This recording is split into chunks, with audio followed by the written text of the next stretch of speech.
দুর্গাসাগর খুব ঐতিহ্যবাহী একটা দিঘি, যার নাম হচ্ছে দুর্গাসাগর। এটা যতটুকু জানা যায় ১৬০০ শতকের মাঝামাঝি সময়ে এক সময় এখানে এক রাজা ছিলেন কীর্তিনারায়ণ। উনি যখন বিয়ে করলেন, ওনার স্ত্রীর নাম ছিল দুর্গা রানী।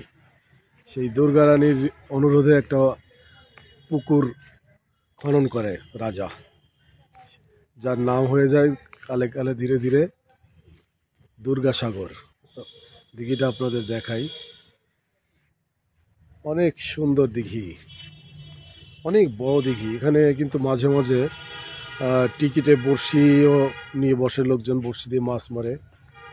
আপনার ৫-১০ কেজি মাছ এখানে অ্যাভেলেবেল, কোনো বিষয় না। রুই, কাতল, পাঙ্গাস, এগুলো। পুরো দিঘিটা ঘুরে আসতে আপনার প্রায় আধা ঘন্টার মতো লাগবে। টোটাল আপনাদের দেখাই, টোটাল দিঘিটা ঘুরে আসতে আধা ঘন্টার মতো লাগবে ঘুরে আসতে। এটা একটা বিনোদন কেন্দ্র হয়ে গেছে এখন। প্রচুর লোকের সমাগম ঘটে, কিন্তু এখন এমন একটা সময় যে কোনো লোকজন নাই আপাতত। আপনাদের দেখাই।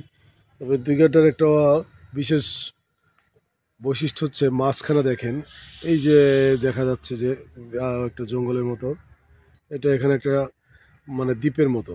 ওই পাশেও কিন্তু আবার পানি আছে, মাঝখানে এই দ্বীপের মতো গাছালি হয়ে পড়ে আছে।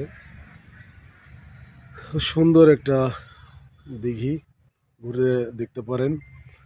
এই দিঘির সিঁড়ি